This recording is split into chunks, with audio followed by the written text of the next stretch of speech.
Okay, so today is about breaking through, and I think it's a perfect topic for Easter and for Passover, because if you look at both events that were I love this. Hello. She says she agrees, breaking through. Um,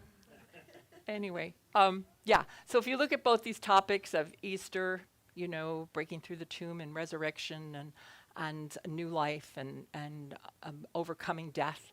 One of the greatest fears, I guess, that humanity has is death, because it's the great unknown. Well, not to everybody, though. No. And then Passover, the Israelites just breaking away from Pharaoh and taking that chance to just move out of their old consciousness into a new consciousness to freedom. And I'm sure for them that was not an easy thing to do, but they did it because they couldn't stay in the old consciousness anymore. And at least that's the way I look at the story. They couldn't stay in bondage anymore. And it's just a metaphor for us thinking about, I don't know about you, but I don't like to stay in bondage of old beliefs that I have that aren't serving me and things that are, that are holding me back, old consciousness that maybe it was handed down to me by my parents, that there's a lot of beautiful things that were handed down to me by my parents, and then there's things that I want to let go of because I know that evolution goes forward. So I think this idea of breaking through, in fact, we don't, New Thought doesn't really have holidays because it was a philosophy that was founded by a group of people who were breaking away from their traditional religions. And so they knew that there was something else for them, that there was something within them, and they didn't want to stay in the dogma of the old religion that told them that they were this or that. They wanted to have a straight connection to the God, and they knew that they just knew that God was within you. And this is based in a lot of scriptures. It wasn't any really new thought. So they don't really have holidays per se. So what's happened is they've adopted New Thought churches along, Unity churches and Science of Mind churches, and if you want to call them churches, we like to call it a center because it lets go of that dogma of you being in a church. But they, Divine Science, they all have this idea of connecting within, but there's no holiday really. So what they did was they adopted all the holidays of where they came from, right? And I thought, this is something, Patrick, that we need to work on. We need to create holidays that are New Thought holidays. So, and maybe we can celebrate them on the same day, like Easter. So I thought, why don't we just call it Breakthrough Sunday instead? We could put little parentheses under, celebrating or, thinking about, or Passover and thinking about Easter and coloring eggs, right? All of that stuff. But yeah, I thought, why don't we just start creating our own New Thought holidays? So this is the first one. It's called Breakthrough Sunday, and you are here. And I'm knowing that we're going to all have a breakthrough today of some sort. And I had a kind of breakthrough the other night. As Patrick told you, we had a lot of stuff going on here with electricity and internet and water. We had no toilets, we had no electricity, we had no internet. And everything kind of came to a head. It was going on and off and on and off. Every time we walk into the center, the lights would be red. So all these lights would have turned themselves on, but they turned themselves on to red. So we're like, okay, what does that mean? Jonathan said he passed the center on Friday night, and all he saw was this red glow coming from in here. So I was like, I don't know what's going on. We could just make anything up we want to make up about that. But it was kind of a weird week because we were like, okay, what's going to happen next? And so the night of Patrick's last class, everything went out, except for the toilets came back. And then they brought these toilets over here that they put a lock on, so they didn't do us any good. Are they still there? Yeah, okay. It's kind of a weird place for a porta potty, but we want to be grateful for them trying. But the bathrooms did come back, but everything else went out, including the internet, and we were the only suite where it went out because we got a notice from Spectrum. Sorry, your internet's out in Suite 101. So what did I do? Well, you would have thought, I did treat, but I had so much angst that my treatments were forget it. I was just like, I should have called Reverend Diane or somebody else and had them treat for me, somebody that wasn't here. But anyway, so I sat there. I said, oh, well, what are we going to do? Everybody online. They're not going to be able to get the class. What are we going to do? So, so then I settled myself down. I go, okay, well, I'll take out my cell phone and I'll tape the whole class on my cell phone and I'll put it on a private channel on YouTube. So I sat there the whole 2 hours with this cell phone in my hand and I knew it was going to be like, anybody watching it was going to have like a seasick trip. So, but what I'm trying to get to is that I felt so sorry for myself. And I was like, why is this happening? Why is this happening? Where Patrick's just trying to teach his class. And I went into that pity party thing you were talking about. And then all of a sudden, this quiet voice, and it was a voice. You know that quiet voice you get? And all it said is, you think this is trouble? Take a deep breath, girl, and just settle down. Everything is fine. And it was like, there's so many challenges in life that you've had and that you might have in the future, and you can't just take a deep breath and just settle into that. And everything's going to be okay. Everything's fine. Everyone will be all right. And I was but that didn't happen really until I got home, which was interesting, because you know how when something happens, especially in this philosophy, we're like, what was I thinking? You know, which is the worst thing you can say to yourself. And I did keep asking myself that question. But that was the answer I got. Just settle down. Everything's going to be all right. Just because you're going through this little, really minuscule challenge, considering what some people are going through in the world, you're going to be fine. It's going to be all right. Everybody will get their class. And we came up with a solution for it. It was all right. So those are little breakthroughs that can happen for us. And obviously, I needed another one. Like, I needed to go down that road of the pity party road before I got to my breakthrough. And what I'm grateful for is that I have consciousness about it, like that I recognize it. Because one of the biggest things about breakthroughs and things that happen in our life is when we're aware that we're not thinking from the highest place or that we're not aligning ourselves. When we become aware, then it's easier for us to go within and shift it.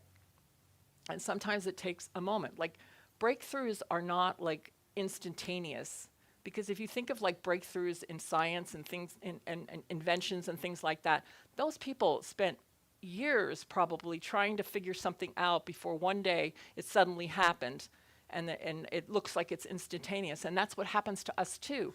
We spend our time, and we shouldn't do anything. I spend my time like in meditation, doing spiritual mind treatment. I spend it so that my consciousness will be in a place that when things do happen, at least I have somewhere to go to get through it and to go to a higher place.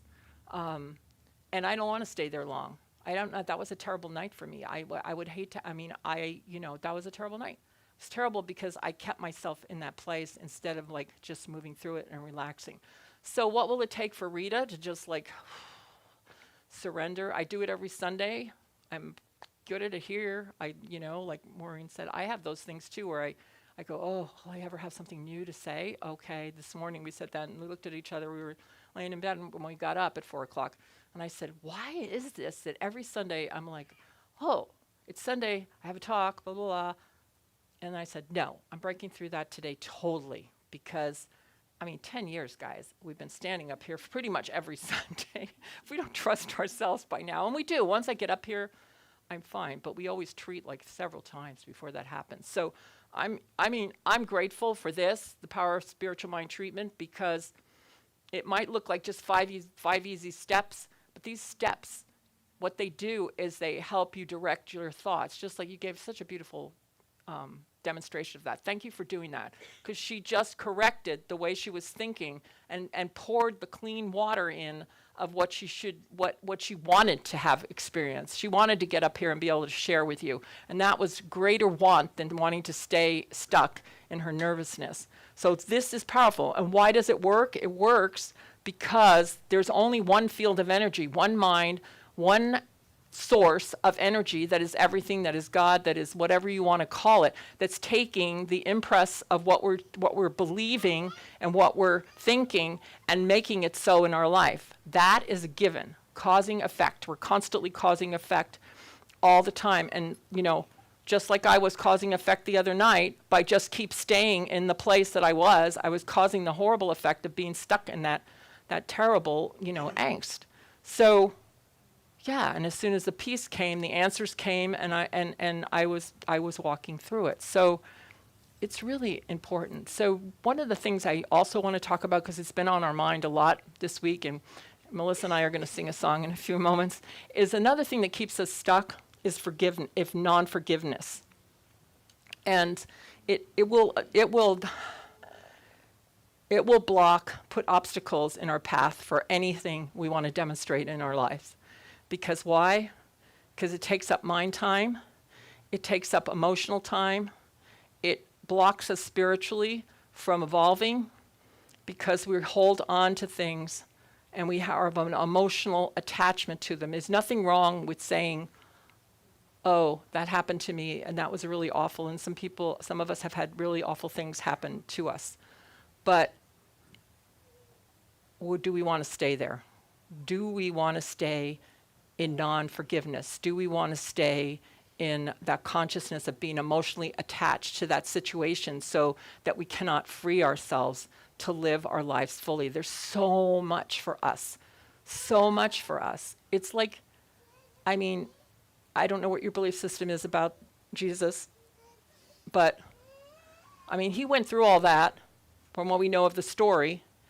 And yet we're still, if the story is true and we believe it's true, then why would we not allow ourselves to have a happy life now, letting that, he did what he had to do, all the great people did what they had to do, Martin Luther King, all of them, Buddha, all these people did what they had to do for us. And now we get the opportunity to do it for ourselves. And I believe that forgiveness of ourselves and forgiveness of others is the greatest breakthrough we can have in our lives. And there's so many people to help us. There's so many opportunities to look at the things that have occurred in our life and actually, but it takes a decision. It takes a decision to say, this is what I want to do. This is what, I've had enough of whatever else I was feeling, and I want to move to a higher consciousness. I don't want to hold on to this anymore. I want to sit in love. I want to, because one of the biggest things about forgiveness, and we learned this by these workshops that we've been doing and counseling sessions and stuff, is expectations of what we think the other person should have done, or the other. We want the experience to have been different than it was, when everything is really here for us. And I think when we can come to that place where everything is here for us, oh my God. Thomas Troward said that the only thing Thomas Troward was a philosopher and a mystic and a writer and lecturer, and a lot of our teaching comes from him, and he said, really the only reason we're here is to be happy. And if you look at that one thing, when we make ourselves happy, not like superficial happy, like I'm getting a new car happy or whatever, that's all great too, those things come. But the deep happiness that makes us feel like we love getting up in the morning and we love what we do and we love the people we're with, and we're just happy. We're satisfied with life in a good sense, not satisfied like, oh, I don't want anything else, or, I'm just satisfied right here. No, it's just like a deep happy. So I think that today is Breakthrough Sunday. For you, our mentor has a thing is forgive everything and remember who you are. Love only, forgive everything, and remember who you are. I can't think of three better things. If you love only, then you're going to get through anything. If you forgive everything, you're going to just. And don't forget, forgiving doesn't mean condoning. It doesn't mean you're saying that what happened to you was okay.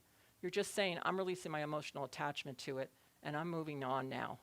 And I'm going to just send the love out to whoever it was and let them go. But that's what it is. So, Breakthrough Sunday. So, yeah. So let's just unload whatever we need to unload, and know that that power and presence of spirit that moves through us is here for us at all times.